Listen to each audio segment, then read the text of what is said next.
What is up? We'll be starting in a second. Gonna wait for some people to come in. Also up Discord community. But I was told that it's okay because it's our server. Still conscious. Still conscious of everybody.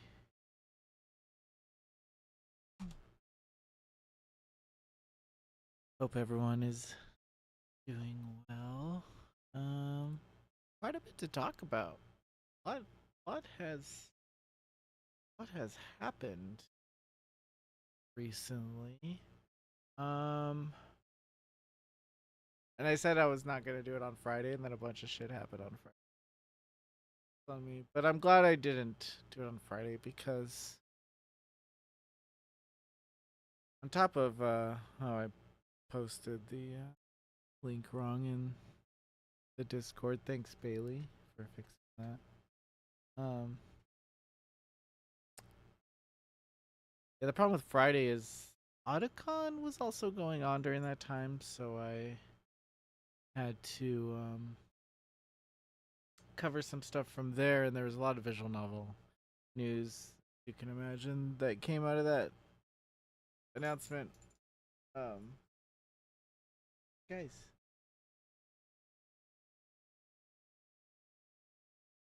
um, but yeah, let's talk about what we're here to talk about. The big thing that happened last week is Game Informer announced that they were closing, and I will say that the people that I know that worked at Game Informer, they were completely blindsided by this. A few of them weren't even like a few of them were traveling for a press event, and they just got the news that Game Informer is closing. The last time that happened, um there was a big layoff for these Hey, okay, okay, go somewhere. Trying to get the cat underneath the desk, and they're just being annoying. Go. Go to bed. Go to bed. Go to bed.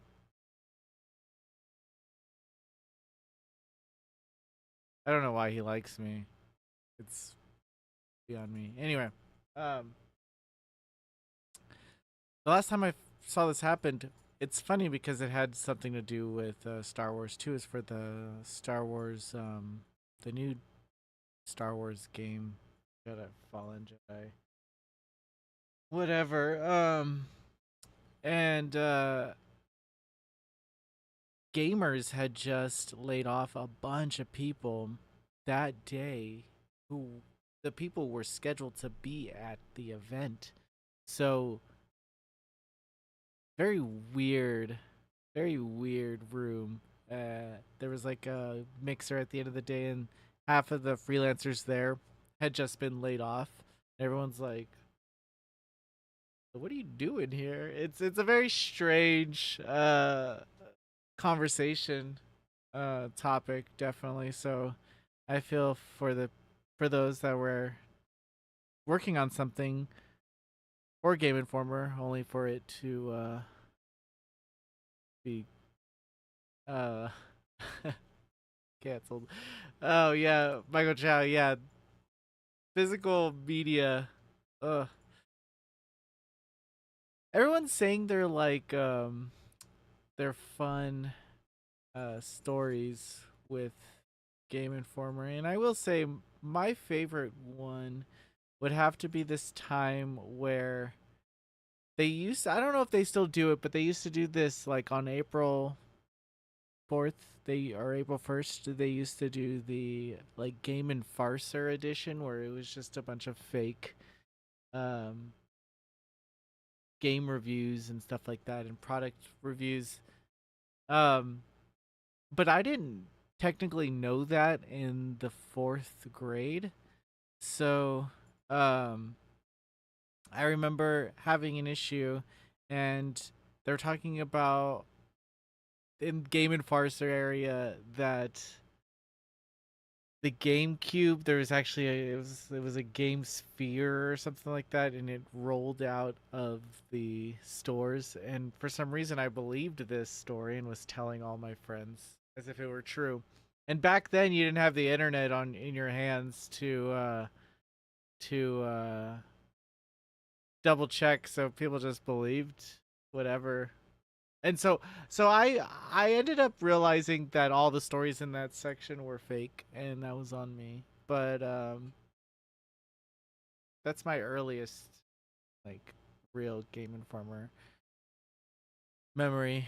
Um, Michael said I can't remember the journal and outlet, but I remember this guy got laid off while on assignment at Tokyo. Yeah, that sucks. That sucks. Oh, the freelancer market is gonna be insane for a while. It's so surprising too when you see it. These teams aren't that big, and I think that's the problem with these websites. Like they don't have the maybe it was COVID or something, but they used to have like offices and like places to host things, IGN offices and stuff like that, and I think all those are done. I think I think it's all just a different ecosystem now where no one wants to work remote because no one wants to pay what it takes to live in those areas. Um, I also think that the idea of like it sucks because you see all these journalists like complaining about how they don't make enough to make a living, but then you see like content creators um thriving, like thriving in this space. And that has a lot to do with that whole divide. And even at like press events, they do try to like limit content contact between the content creators and the journalists. But I think eventually, as far as gaming goes, I think I think right now, if you're not drinking the content creator Kool Aid, you're definitely not making a living to survive because long are the dreams that your ads will pay for your website. You need something like a Patreon or um, sponsorship deals, and you just keep seeing it. I think I think Game Informer sucks because the team was fairly small and they were doing a lot. They were they they had a good like cycle of freelancers that would go in and do stuff, but the rollout of that closure was just a little like a rip of the band-aid kind of like how quickly can we do this, and kind of set with me over the weekend. I look at everything pretty like a pessimistic would. Like I try to find the dark humor in everything, and came out with the I I just couldn't find anything. Like I wanted to be the cynicalist in all these situations, but man, it really sucks what these companies did to this team. Like uh the people I mostly interacted with there were Brian and Marcus, and it just sucks to see them. Like Brian has a family. I think they both have like established like livelihoods, and for that to just be ripped away from them for whatever small amount that they were making, it's fucked up. It's fucked up because it's not like other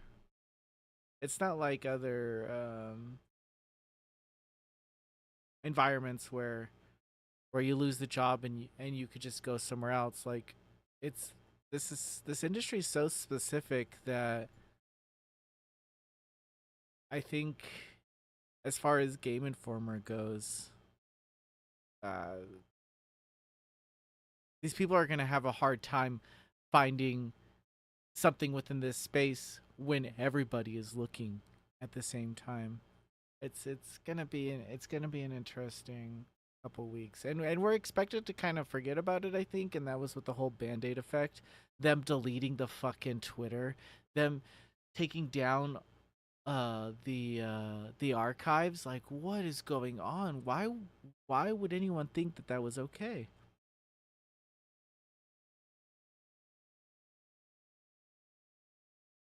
Um, so if anyone has any like stories of Game Informer and the like, let me know in the comments.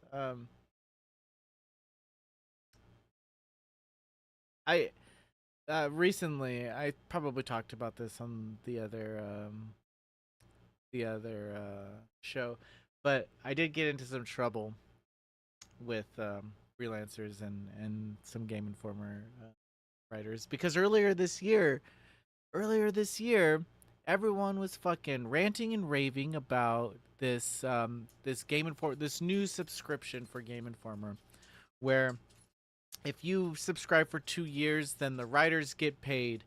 Um, and I went on to say, okay, well, if the writers are getting paid, then why, like, why haven't they why haven't they been being paid all along? Like, why are you asking us to save your writers? Like, shouldn't that have been in your business model this entire time? Like, I came at it from a point where there's freelancers that were talking about how they can't pay their hospital bills. And I'm like, well, I would rather give to them than give to this multi-billion-dollar company, Game Informer, to save them, to for me to pay them to pay their writers a living wage. I'm okay. I would rather help some of my colleagues in directly if I could. Hold on a second. These guys, stop already. Get away. Leave him alone. He doesn't want to play with you. He doesn't want to play with you. Hiding from.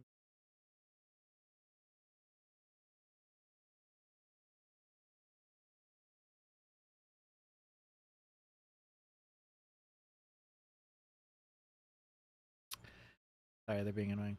Um, I don't know. Oh yeah. Then I got. Everyone was just really mad at me for like giving this other point of view, and I get it, but I guess none of this stuff was like saved. You know, like all those subscriptions, all of that media attention for the people getting nothing worked. Like, so where'd that money go? What happened with all of that? It's I don't know, guys. I don't see this world where IGN continues the route that it's going. I don't see a world where Kotaku continues where it's going. There's no money to be made covering video games. Their ads, you relying on a marketing team means relying on more people to pay. So now you have to pay a marketing team to get sponsorships, to pay an entire team of your 12-person editorial team. No freaking way. There's not enough money for any of that. So now you're condensing teams. Now you're turning a 10-person job or 10-person whole little corporate gig that you could create. Now you're condensing that to 5 people who have to wear multiple hats in order to do stuff. Same with Noisy Pixel. I mean, I'm not a video editor, but here I am editing videos, doing audio, uh, posting shit, editing pictures, featured images, do it at all. Okay.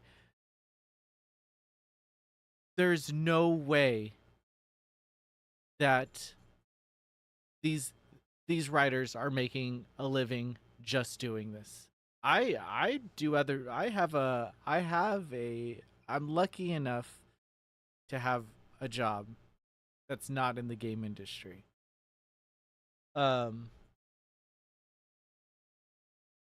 it's one benefit that I have over a lot of my colleagues when I go to press events. It's like, fuck, I don't like I struggle with bills and I struggle with like making a living, but it's definitely not as hard. I can take those I could take those risks. One second, I'm gonna get these dogs out of here.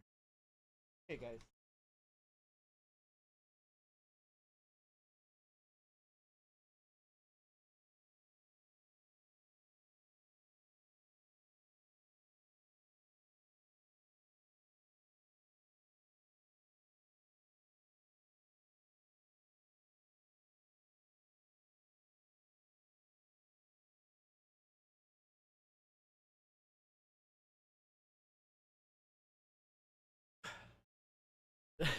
the, the dogs definitely are cool, but they I can hear them like snapping behind me, and oh, it's just so irritating when you're trying to stay focused. You just hear because Riley definitely wants to play, and they can play outside all they want.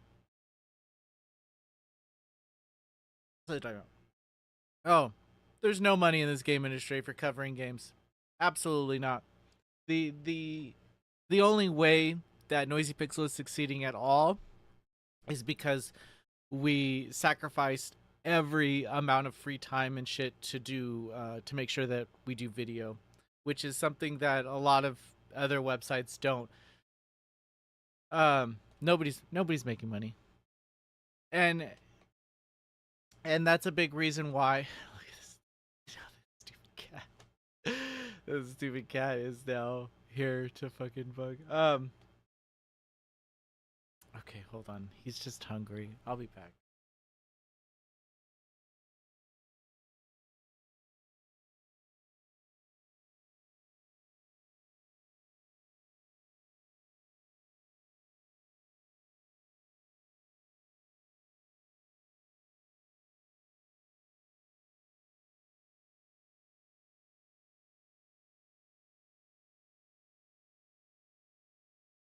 Oh.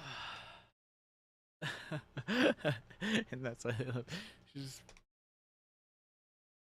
he quotes you guys in his videos. Um, I don't. Who's Kaseki? Oh yeah, there's a few YouTubers who use Noisy Pixel, and that's I'm by launching this after hours thing, I'm undercutting those suckers. I'm like, well, I could go over the Noisy Pixel website and just read all the news if someone wants to hang out and ingest that media. Um, I could definitely do it for you. But I'll tell you. Okay, so Noisy Pixel would not be around and would not survive if it wasn't for the sacrifices to to take to do these videos for our content, and that just has to do with being discovered and like Google will boost your videos, and if not a lot of websites are posting videos, we get a leg up there, and that was a huge part of our growth. Another big significant thing is we pride ourselves in like featured images and just adding a specific layer of quality, but there's no money in this. I we spend way more money than we make, and I mean it is what it is. I just don't there would have to be a huge shift in the way PR or the way games are marketed, because right now the way games are marketed is they'll do press releases, but the problem is that the way Google now serves content is by serving people that it deems is the expert in something, and that's been around for a while, but there was an update last year that totally like changed the way that algorithms work, and you had those huge layoffs at the end of last year. Coming into right now, things are evening out, but the way press releases are served is not what Google wants anymore. 10, 20 websites posting the same news blast, new character trailer for this game, that doesn't get you traffic. What gets you traffic would be um, here's all the gameplay detail, exclusive all the gameplay details for X character in this upcoming game, but like the headline being something fucking stupid like um Souls like meets Metroidvania in this indie action hidden gem or something stupid. Anyway, that'll get a lot of fucking traffic if you want to know like write that article and that'll get you on Google Discovery. So there's things that there's there's significant changes that would need to be made in the industry as a whole that I don't think we'll ever see. So while like there will be a need for games coverage in some sense, there there's gonna have to be an evolution. There's gonna be more of those um more of those like communities like kind of funny and min max and stuff. You'll see a lot more of those um pop up, but that's the problem is that a lot of the a lot of the a lot of the a lot of the people that I know that are like good at video games aren't necessarily, they don't want to actually talk about them. They don't want to be on camera. They don't There's a lot of people that I know that prefer the VTuber method of being on camera. Issue 27 with the adventure. Sorry, I'm reading a comment now. Eternal Blue said first Game Informer I ever got as a kid was issue 27 with Adventures of Batman and Robin on the cover. Well, issue 28 definitely comes after 27. Ah, Lunar. Most games journalists don't see a difference between turn-based RPG and tactical turn-based JRPGs. Yeah, I think I think I'll walk. I usually let the developer tell me what they want to choose for those qualifiers. Like if they call themselves an SRPG, I'll be like, okay, SRPG. But I think no one likes to go into nuances of like no one wants to go into the qualifiers. Like it's either just an RPG or a JRPG. It's not a SRPG or a TRPG. No, they don't. Anyway, I digress. There's no money in this industry. If you're doing this content creation, there might be, but you got to keep your team small. You got to be 4 or 5 people. Don't don't overextend your community. Don't. We tried. We tried. We were like 16 people at one point, and we were putting out quality stuff. It was a lot of fun on the back end, hanging out with people, but we were not hitting. We were we had more people, but we were still hitting the same numbers that we did today. Ah, man, whatever. It's we're now like 4 or 5 maybe like on a constant and consistent basis. Noisy Pixel. We have a few people that have asked to join recently, but there's no budget. There's we got bags coming up. Um, I've always been a proponent too of like when you're running a game website that there has to be some separation between company and journalists, and you start off hungry. You're like my morals are clear, you know, and you're like denying the air travel to an event for the first couple of years because your morals are all there. You're like, I'll drive, and then the money starts adding up, and you're like, fuck. All right, I'll take a flight to LA. And I live in California, but there was a time where I was very militant about not accepting not accepting PR tickets or anything, flights or anything like that, and yeah, I went against my morals because there's no money here. There's no money here. The game industry isn't dying. The big companies are obsessed with growth. Yeah, you know that that night you're the game industry as an industry is fine because you have like these like $20, $15 games coming out with milestones of saying they just sold 1 million copies or 500,000 copies, which is a huge success for that team of like 4 to 5 people who just poured their entire 3 years of their life to maybe like have a month or two moments of rest, and then they'll just work on their next project again. But I do see what you're saying. I think the industry is in a budget capacity just puts too much pressure on graphics. People just care a little too much about realism and those kind of things, and it's a casual way to impress somebody. Marvel movies are that way for a reason. They're just you just eat them like candy. Um, so I think they stand out on like a store shelf. But if you're trying to find like a really refined like gaming experience, you got to go indie. Yeah, and that's where the industry is. It's I think I think there's not enough gamers to just put out back to back to back titles and expect to continuously see that that growth. That I'm very curious how Call of Duty's going to be on Game Pass. Very curious. Um and if that has any effect on the series at all. Um yeah.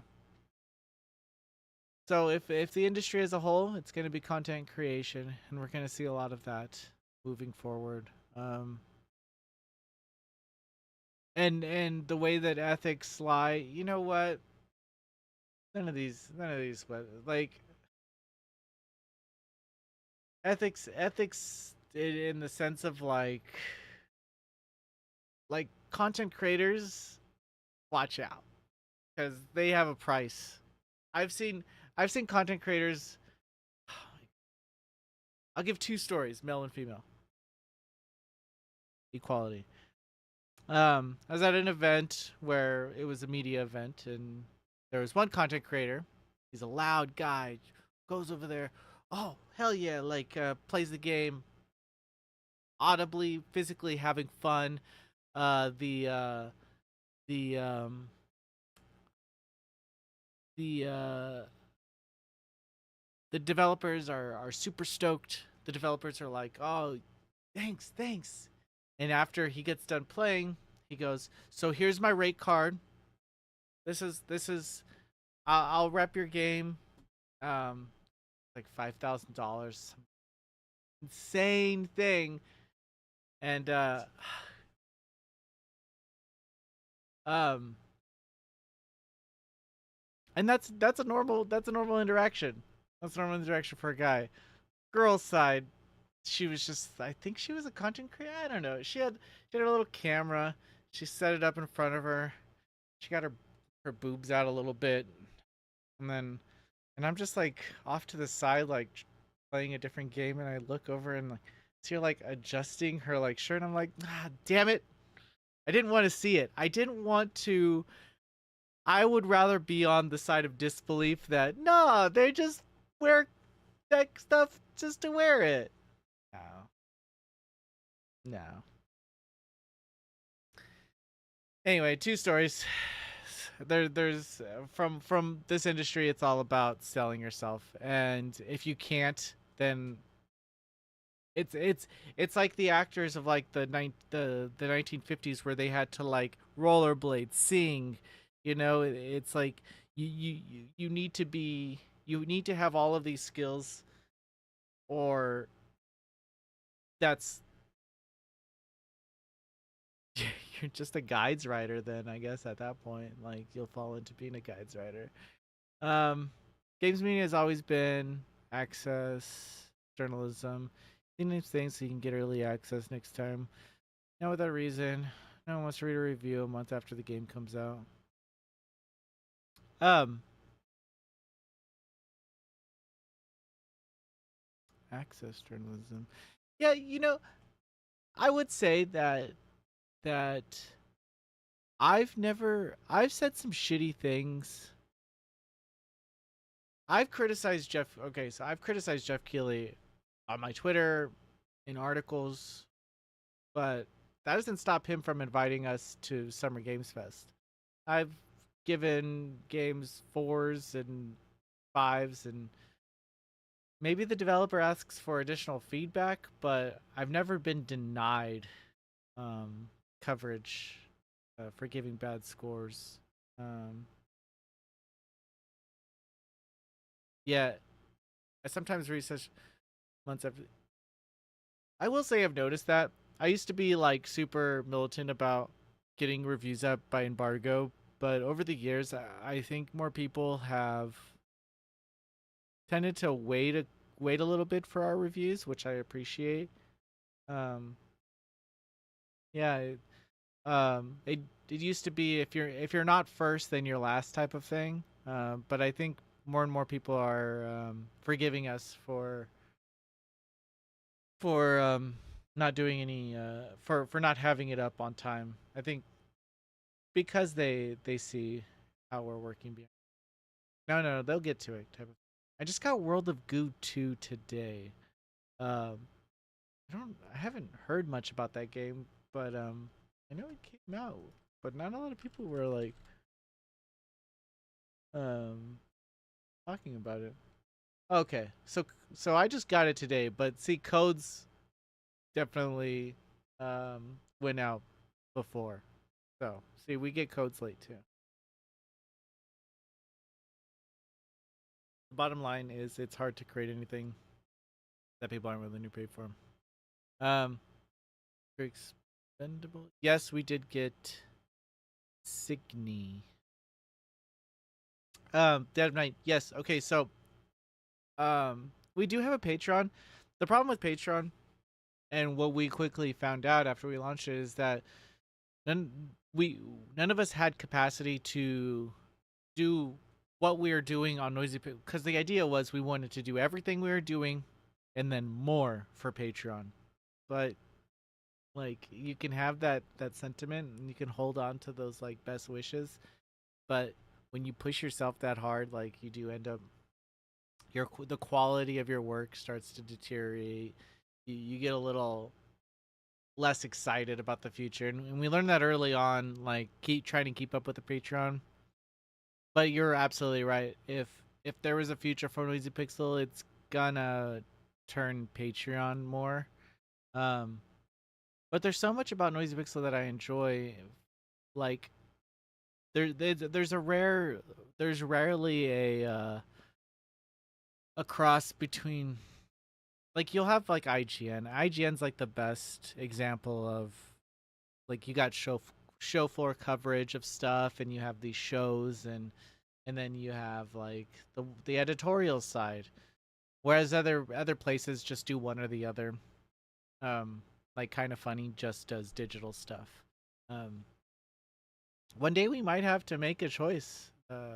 Do we continue doing just video, or do we stick with the editorial stuff? And that's just something we're gonna have to cross when we come to it. I don't think doing everything with a team of 4 to 5 people is uh is gonna work like when you look past 3 years or something. Cause I'll be 38, and I'm thinking 38. How many anime titties am I gonna have to see till then? Just don't support everyone that starts Patreon after being laid off. Yeah, I think eventually we're gonna go more into Patreon and offer more stuff. We just have to prove ourselves. We just have to prove. Like I think the biggest thing that Noisy Pixel can do for viewers and for anybody is, hey, we're here. we're gonna cover these games. We're gonna hang out. We're gonna give you quality content. Um, there's a lot of shit that I want to do though. There's so much I have like I have these big ideas for indie games and these big ideas for like um Japanese games in general, but really hard. Really hard. Um Grandma, what did you do when you were working? The other day I was so Otacon happened and here I'll switch the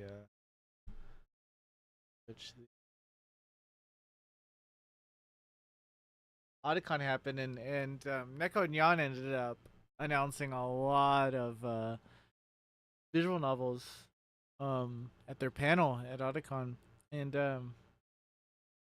my I was with my partner and I was writing about them at like 7 o'clock at night and just like looking for featured images, but all of these are like porn games. So on my screen is just like a lot of porn, a lot of anime titties. But hey, I'm fine with covering it.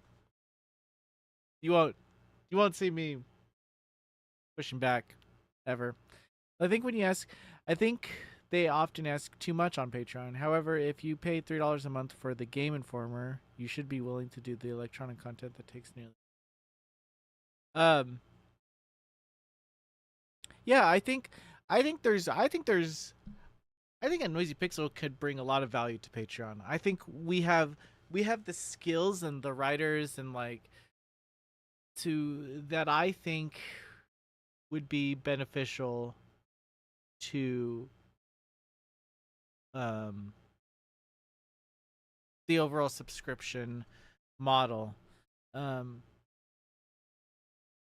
I mean, I do like I cover all these new games, but I have a very much I'm mostly addicted to like retro, like PS2 JRPGs and stuff like that. So I have so much to say about like these retro PS2 games, but honestly I never have a chance to ever talk about them. So it's like kind of sucks.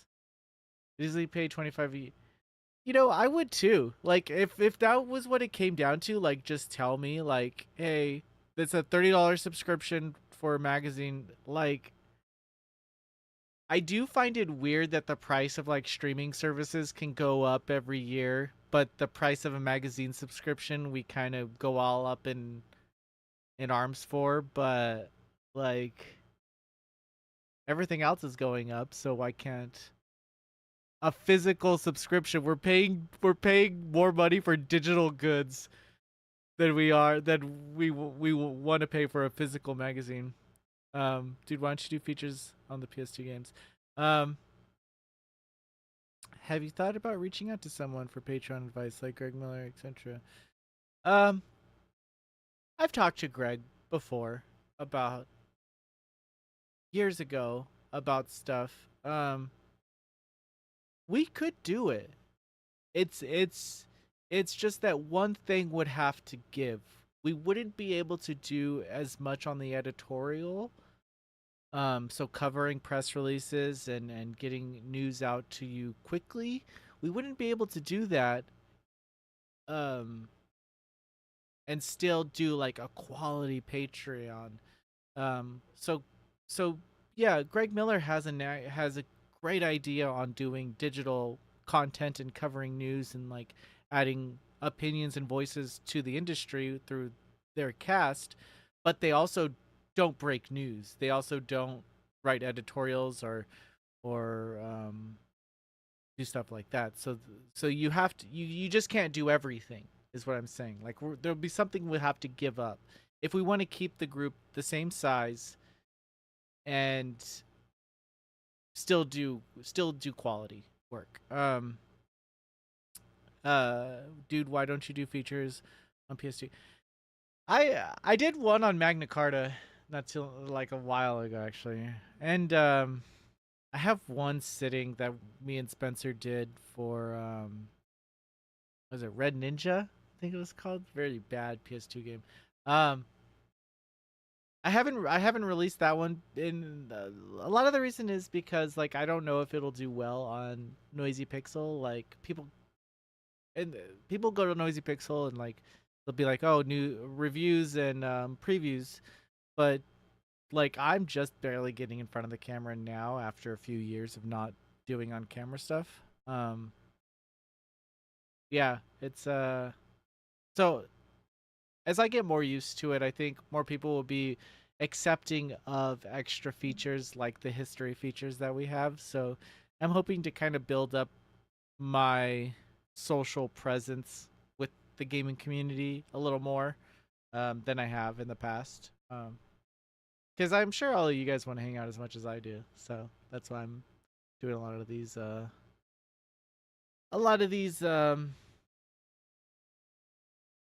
live videos. I think the only problem is taking the jump to paywall content is that, and Dead of Night. That's exactly where we are. Is that when we launched the Patreon, everything was like, okay, we're still gonna be Noisy Pixel, but here's extra for the Patreon, and we couldn't do that that extra. A- AGH podcast, yes. Spencer and I will be coming with Unqualified Game Chat again starting soon. Um, he was going through a lot of life stuff, and I had a lot of issues with traveling and just getting the website in order. After a few like Google Core updates, the website went through some changes, and navigating those was just a lot of time for me on top of everything else that I was doing. Um, so yeah, the unqualified game chat is gonna come back. But for this live show, eventually I'm gonna have others on here, and we're gonna kind of spread the fun factor. I'm thinking we have another during PAX West. We're gonna be hanging out with this streaming group called the Rusty Rupees. They're really fun group of gamers who we just see at events, and yeah, we're gonna be doing some video content with them, and I'll share them with our community and try to get them to live stream on our channel a little more too. Just to get some more content on here and just to hang out a little more. We want to build out this instead of just having reviews and previews. We want more stuff like history, features, news updates, top tens. I don't know, stuff to really define who we are, because I think I think the idea that making Noisy Pixel an entity is kind of out the door now that I think journalism and now that there's like this divide between gamers and journalism where or journalists where like I don't know. I'm I'm just on this opposite end where like I can see gamers criticisms of journalists and I can see journalists game criticism of gamers. Like but fuck. I'm stuck in the middle for a lot of those discourses. But I think when I'm thinking about Noisy Pixel, it's like, well, I would rather people when they hear Noisy Pixel, they think of me and Mark and Bailey and like our voices specifically, not thinking of Noisy Pixel like a Kotaku where they have many voices.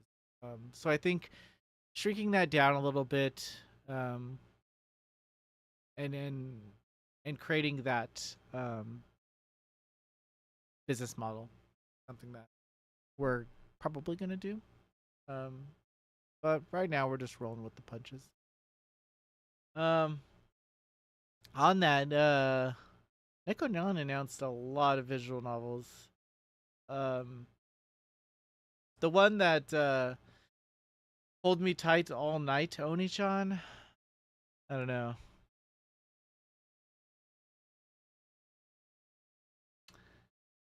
I reviewed the other game by that publisher. It's very very graphic. Um, I think I gave it like a 6. I think it's a fine story. It's a fine story, but I anytime people are talking about Lolly, I think about that game. I'm like, oh shit, well, don't track whoever's playing that game. What a lot of channels do is offer things, other things in content like Discord roles, or you can do some low effort content. Like, yeah, Dev Knight, that's on our that's on our list. The other big problem with us is that we do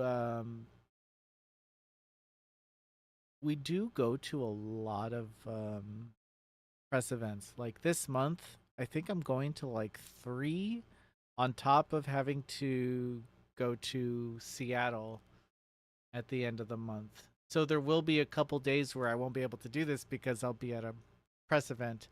Um, so that's another problem with like saying like building out a schedule and like saying, "Oh, got to do all the fucking deadlines," because you go to these events and you get all these notes and you're like, "Oh, I'm going to write this preview," but you also have to transcribe an interview and then you have to like get headlines from this interview and then it all just fucking keeps adding up. And the last thing you want to do after all of that is a fucking monthly Patreon Q&A. But you got to do it sometimes. Fuck it up and do it. Um, we're it's always something that time times become very valuable, very valuable. Lot of lot of visual novels. Uh, Fate Stay Night remastered was announced. That's kind of cool, huh?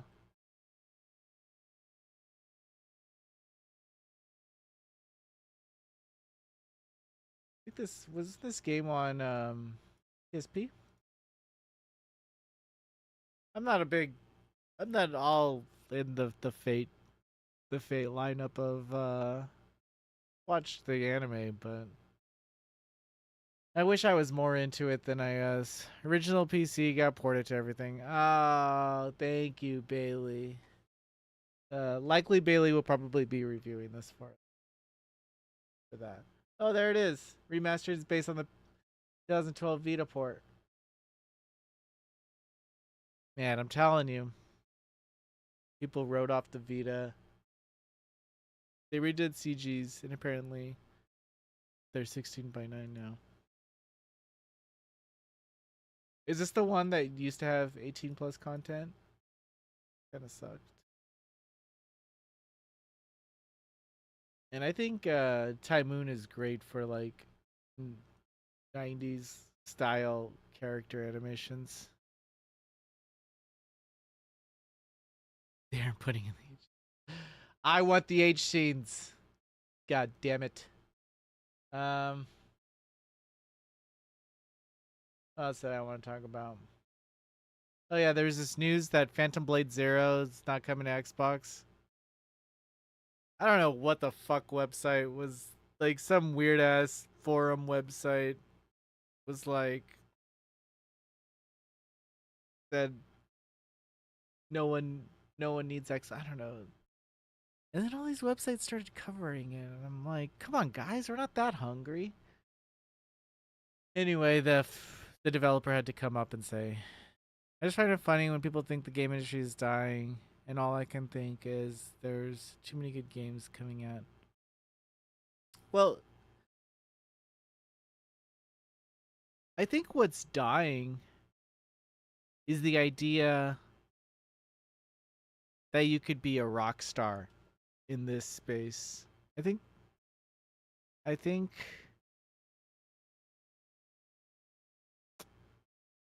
I think I think when they say the industry is dying, it's less to do about like development and like 3D design and all that, and more to do about roles that don't really impact development. Um, the way the shitty thing about video game development is how expensive it's been, and across COVID, you had all these incentives where like people were making money during COVID. Um, and I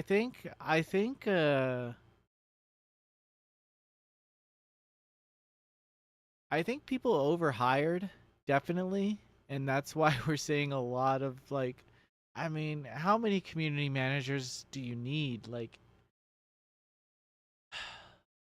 QA is important, but like if they figure out that they can get the same results using 10 people other than paying 30, they'll use the 10 people. And once they figure that out, and once they figure out how to replace us with AI, they'll use AI. You know, it's like I think the time for like looking at the video game industry and being like, "Oh, I can be a rock star in this sense." No. Like the only reason why you would ever go to a team like Ubisoft, like work at Ubisoft, is to hopefully start your own studio and be like, ex Ubisoft dev launches new game initiative, and we see those headlines a lot. Um,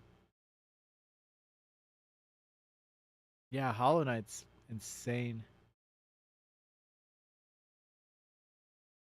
Yeah, yeah, Jason, you see things. That all those Embracer buyouts, THQ kind of got their shit together, but they had the same effect. They were like buying out tons of studios when they came back.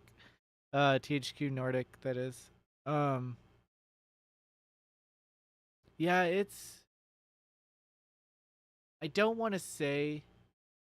I have a feeling that like when a game like Animal Well comes out and gets 10 out of 10s and people realize that like max 3 people worked on it, I think that does rub these huge studios the wrong way.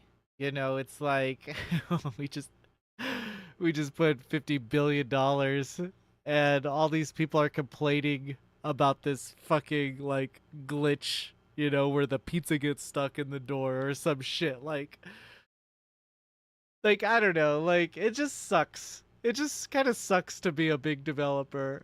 Uh a lot of stuff to look out for. But I do think a lot of people overspent. And I think I think I think making companies so afraid to like lay off people because they'll get blasted for a week online, like also like is good for the industry. Make them a little scared, but it doesn't stop people like Game Informer. It's just, hey, we're done. Yep. Everyone lost their emails. Fuck. Yeah. Then every Harvest Moon. Dude, there's this video of Wadasan, the Harvest Moon creator, being interviewed by the Stardew Valley guy, and you could kind of see like the jealousy in his eyes. It's an old interview. Maybe I'm making it up. Maybe maybe it's not that bad. But in my memory, I could just see the envy. Like, oh, you built a game based off of something that I created. That just like hates him. I'm not worried about AAA studios closing. However, Xbox buying everything and collapsing is pretty scary. Yeah, the AAA industry will be fine. Everyone, Tango Gameworks, man,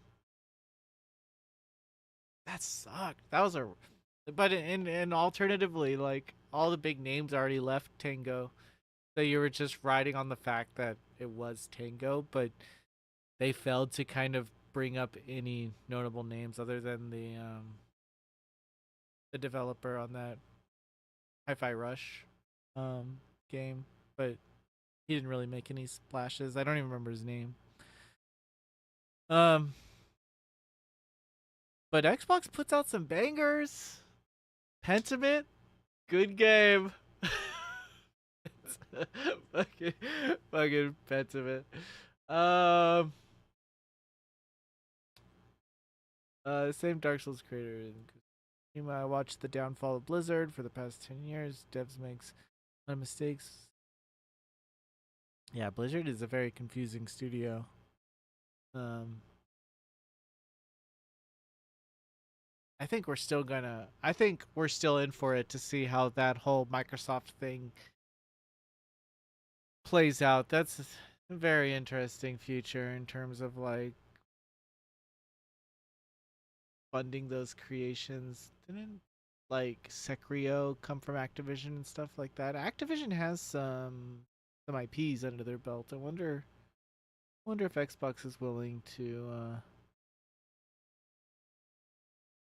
explore those.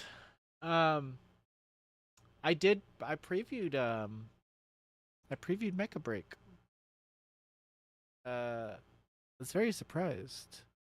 I had access to the playtest on the second, and I think I saw some fucking oh, I didn't play, guys. I didn't plan on playing it at all. But I saw somebody post a Twitter video, and they're like, "Holy shit, the Mecha Break action's really good." And I saw like a quick like action clip. I was like, "Oh fuck!" Like I have access to this game. I would play it, and I started playing it, and God, 8 hours went by on like Saturday, and I was like, "Holy shit!" Okay, it's a fun game. Um, very, very, very sexy game. Then I looked at the developer's other game. It's like Snowbreak. It's also pretty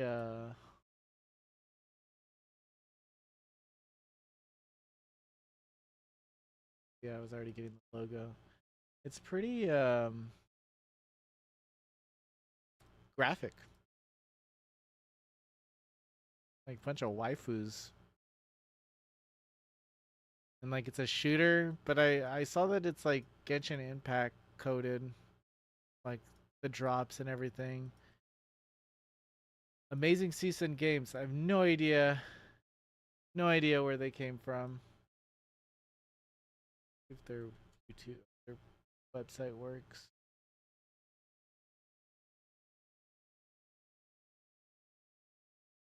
Log in. Okay, I'll log into your website. Play Angry Foot. What happened? Oh, do I have Angry Foot? I think I do. Shit. Um, did we review Angry Foot? I think we did.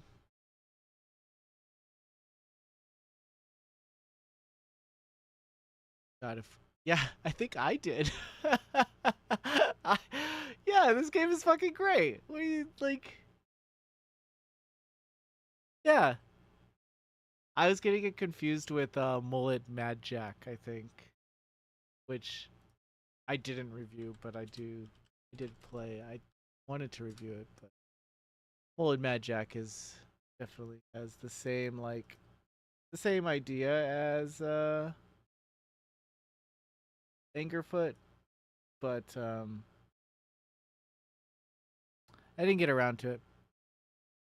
But I did review Angerfoot. Here it is. What did I give it? 8.5. I stand by that. I stand by that 8.5. There's a pretty good ending. There's a pretty good ending. I beat. Oh, speaking of endings, I beat a game this weekend. Reviews coming out tomorrow. But I beat a game after playing Mecha Break. That's right. I was on a roll. I had a pretty good weekend. I was. I went through this like depression like bubble, but then I started putting my life into perspective a little bit, and I realized my problems aren't that bad. It's time to get off the couch. Um, but what happened? Yeah, Angerfoot played it, reviewed it. Um, I've been Dead of Night says, I've been a Blizzard fan too, but the devs who made my favorite games have already left. Yeah, that's a problem with studios. Square Enix knows how to keep them around, so I'm lucky. But I know that kind of hard to follow developers now. There's a couple. I was thinking about a couple of like ex Ubisoft Montreal developers that I used to keep up with, and they started a studio. What happened to it?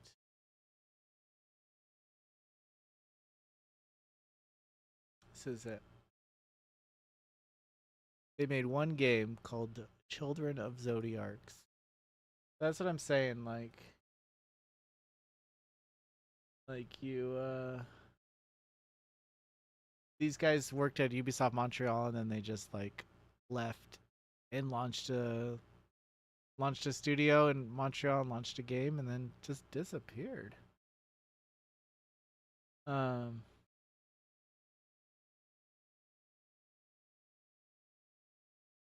the game didn't do too well. I think it was Square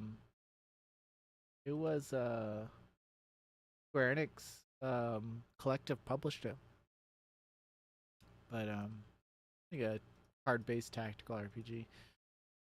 Um, I'd have to look at maybe purchases. Bought the war chest. Oh, on up Warcraft 3 battle chest. You wanted, dude? Uh, but I have a version 1.0 of Final Fantasy 14 on PC. I have the limited edition unopened version 1.0. Bailey reviewed Frontier Hunter. I previewed this game. It actually looks a lot better than I remember. Um, People are. I've been noticing on Twitter, people are knocking Star Wars Outlaws, and a couple of the criticisms were what I brought up last time, where it was like, I've seen this gameplay. It's from like Uncharted and shit like that. But I would say I've rethought my stance after looking at some of the criticisms of it. I don't want developers to pay attention to stupid shit like fall down, like knockout animations. Like it's, dude, we don't care. We don't care about fall down animations. Just make the fucking game fun. Like I don't give a shit. I don't give a shit if the gun disappears when I hit him in the back of the head. I'll give a shit. Just like I don't need that level of immersion. I could fill in the gaps, you know. I don't think people are fucking asking a little too much over here. Um, Wonder how long it would take to patch that copy Final Fantasy 14 current. I'm willing to figure out. I don't know. I'm looking up there because it's somewhere up here, but I don't know where. I think it's behind Bayonetta box. Um, the original Dead Space guy left and made Immortal. Immortals of Avium is a good game too, and that's coming from someone who prefers games with lots of bathing suit DLC. But Immortals of Avium is a fun game. It's so like, oh, it's right in like an old Disney Channel like teen high school fucking fantasy movie, and it has the action of, I would say, like a BioShock Infinite. Really, really quick and snappy. Exploration was fun because you can like hop around and find secret areas, so there was reason to look around or even go back. I don't know. I think people wrote off Immortals of Avium. A little generic box art. I think that's what hurt it. Yeah. I hope rumors about Silent Hill 2 remake are fake. What were the rumors? Is it canceled? Did did was it Bloomberg, or what was Bloom Bloomer? I forgot the name of that studio. Um, what else? Suda 51, Not Against the Shadows of the Damned, Hella remastered sequel. I don't know. I think Suda 51 needs to make a good game. I'll say it. I'll say it. Like,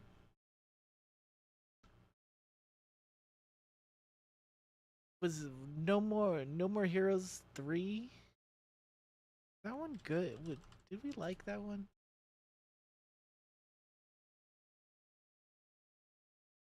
Let's see. Reception. That's where we go.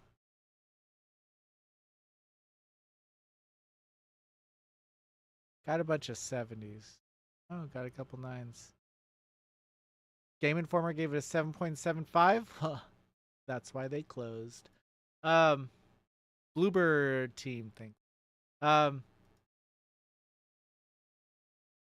yeah, I think Suda 51 needs budget. I think Suda 51 needs some money to create a good game. Uh, Reynaudis announces free Marin and Sari custom DLC of 50,000. I'll tell you guys, wish lists. That's where it's at. If you're trying to convince a developer or publisher that you want their games or anything, wish list their stuff. That's all they care about. Um, and I think like the I don't know. It sucks. It's like how like you'll go up to developers and be like, "Well, what's the one thing that you want me to tell like viewers?" It's like wish list this. How do I I I wanted to write something where it's like at PAX West, the main thing everyone said to do was to wish list their games or some headline like that. But I feel like that is such well-known knowledge that I'm just beating a dead horse. But it can't be overstated how much developers and publishers look at wish lists. Yeah, Suda 51 needs to make a normal game. I agree. I can get behind that. Moonless Moon review. We also reviewed this. Ivanir did. It was fun to edit. I edited it this morning. It's fun. Cool visual novel. Um, for Bloober Team. But that's it. I do have a game that we're gonna play. I don't know anything about it, but oh, we'll play it.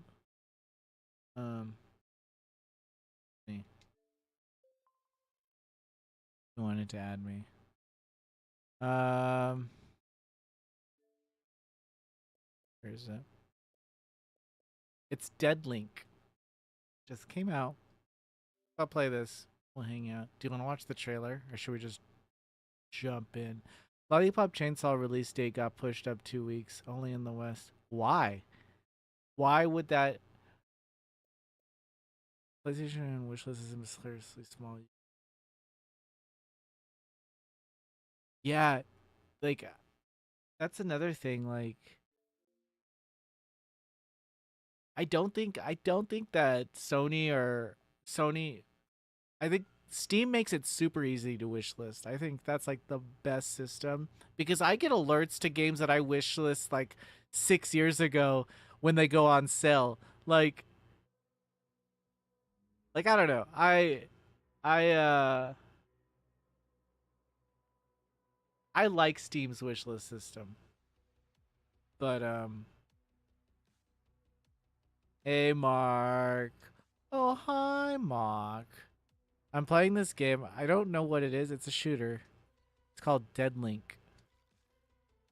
Would you like to play the tutorial? No. I'm a fucking gamer. I don't I don't tutorial. I don't have time to tutorial. And when I ask myself why I'm so bad at video games, one, I don't read, and two, I don't do the tutorial.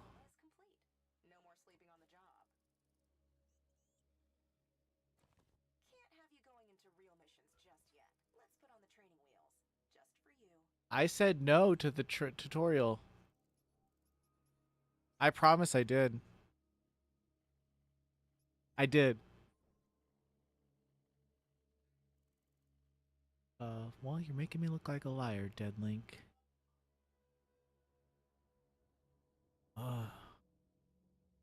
Skipped it, guys. Sorry.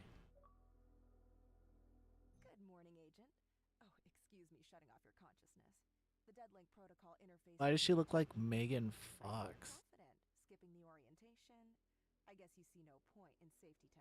Oh, she called me out.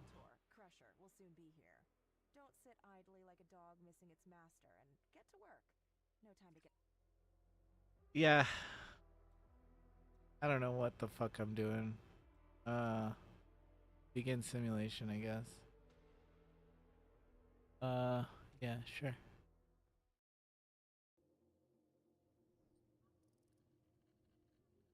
I like cinematic openers, big war themed.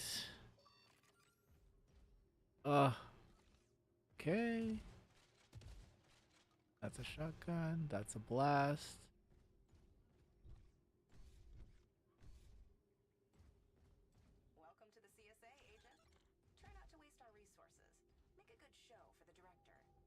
That mean?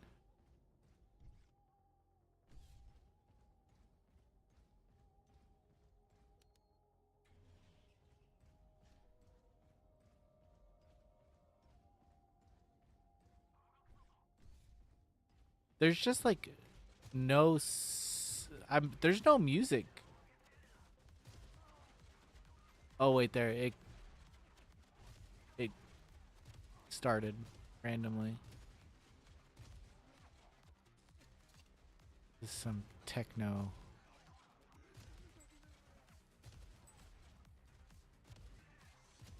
What would the tutorial have been? Here's how to shoot. Oh, it's a roguelike. Next shot will apply corrosion, shot damage. Okay, like what am I doing? Really should have did that tutorial, huh? Crab game, $500,000.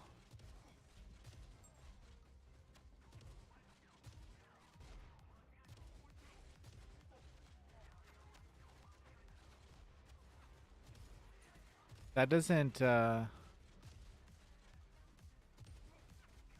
go in line with what everyone was saying about those I don't know, they were saying that that game worked with people that failed or something like that. So good for crab devs.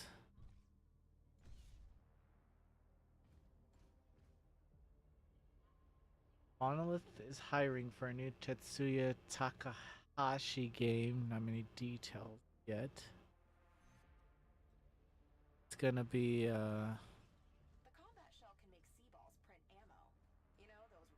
gonna be another waifu mech game.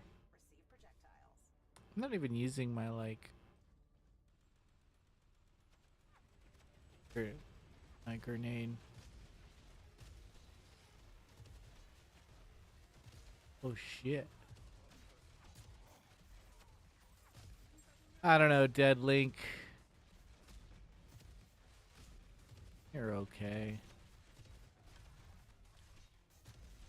I'm just using. Oh. What just happened?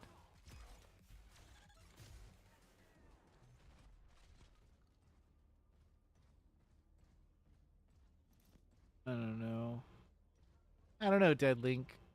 It's definitely a game. Definitely has that game.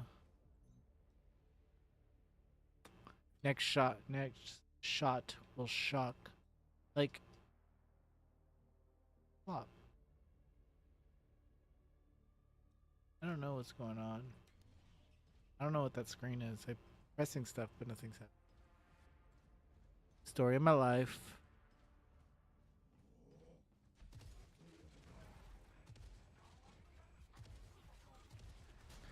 There's like a... Whoa, hey, chill, chill, chill. Chill, chill, chill. Chill, chill, chill.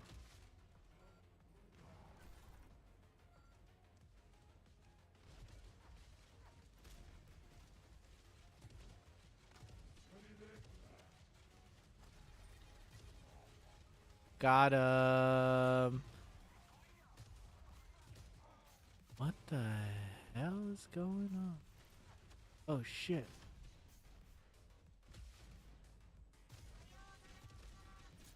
Oh, I'm so good at this game. Guys, I'm not that good. The game's doing all the work for me. I promise.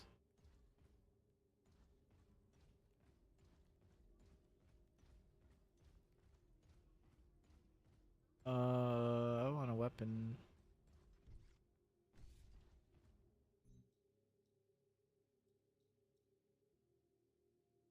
Okay.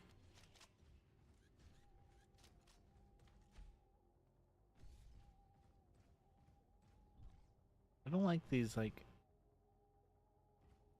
low song, like...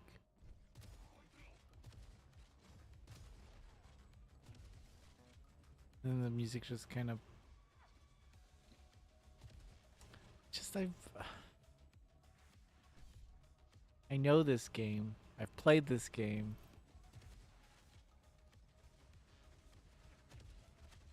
It was like that Ghost Runner one, whatever that one was. It's okay.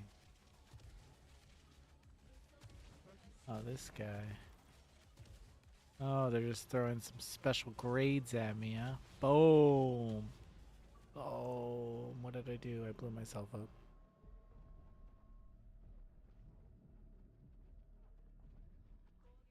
I blew myself up. I don't know if I like this game. Good to see you again, soldier. Our chopped I don't know if I'm in the mood for a roguelike right now. I think that's my big problem. What else do I got? What else have I loaded up on the old Xbox? Well, there's like this game that I actually wanted to play. This one. Let's play this one. I have no idea what these games are, by the way. I Yeah, I'll play Persona 5 Tactic. I wonder how far I got. I actually played that more on the PC Windows. Um, I always want to be the girl, but they make her weak. Oh, this guy looks cool.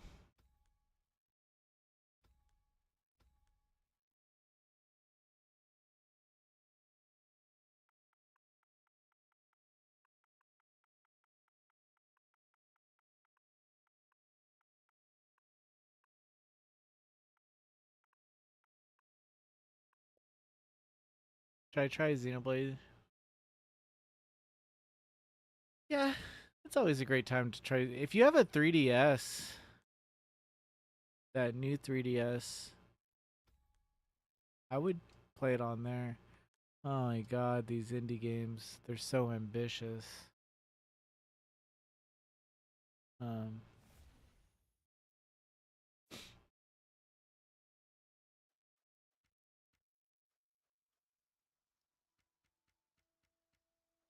what is going?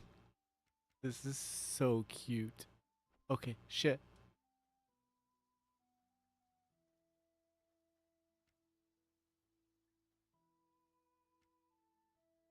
What the fuck? This is whatever.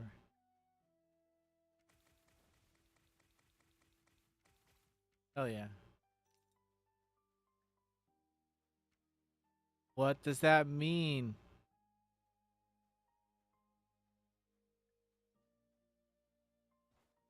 Okay. Oh,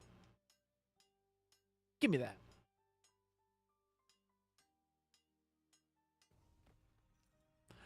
Level up. Give me that. I think I have talent points and perks. What the fuck is this game? How interesting. What is that? Where did you come from?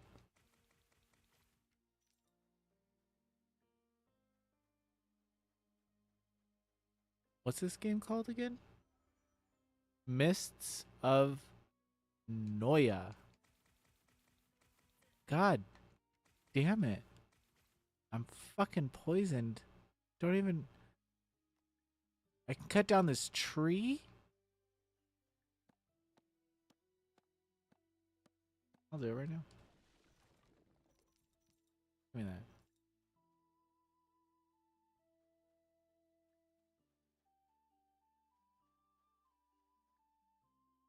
I wish this game had a tutorial. I would have played it.